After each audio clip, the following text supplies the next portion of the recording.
தினமலரும் தினகரனும் எழுதிட்டு இருக்காங்க.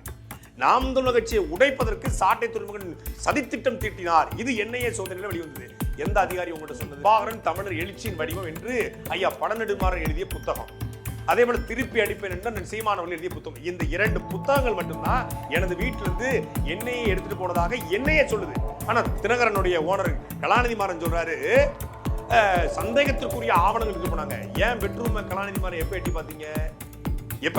ஏன் பெட்ரூம்? நாம் தமிழர் கட்சியின் மாநில ஒருங்கிணைப்பாளரான சாட்டை துரைமுருகன் வீடுகளில் NIA சோதனை நடைபெற்றது குறித்து போலியான செய்திகளை வெளியிட்ட தினகரன் நாளிதழின் உரிமையாளர் கலாநிதி மாறனை சாட்டை துரைமுருகன் வெளுத்து வாங்கியுள்ளார். கடந்த வெள்ளிக்கிழமையன்று நாம் தமிழர் கட்சியின் ஒருங்கிணைப்பாளர்களான சாட்டை துரைமுருகன், இசை மதிவாணன், ரஞ்சித் குமார், கொளத்தூர் பாலாஜி, விஷ்ணு பிரதாப் போன்றவர்களின் வீடுகளில் NIA சோதனை நடைபெற்றது. இதுகுறித்து செய்தி வெளியிட்ட தினகரன் நாளிதழ், விடுதலை புலிகளிடமிருந்து சீமான் பெயரில் தனியாக சாட்டை துரைமுருகன் பல கோடி நிதியினை பெற்றதாகவும் அவரது வீடுகளிலிருந்து பல முக்கிய ஆவணங்கள் பெற்றதாகவும் செய்தி வெளியிட்டிருந்தது.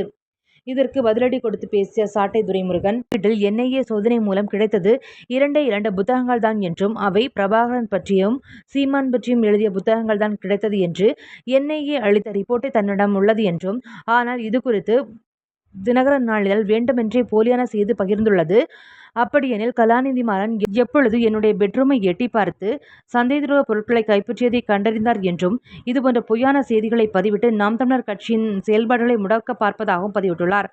மேலும் திமுகவினர் வீடுகளில் ரெய்டுகள் நடத்தியது போல் வீட்டிலோ சொந்தமான இடங்களிலோ எந்தவித ஆவணமோ கோடிக்கணக்கான பணமோ கிடைக்கவில்லை என்று அதிரடியாக பேசியுள்ளார்.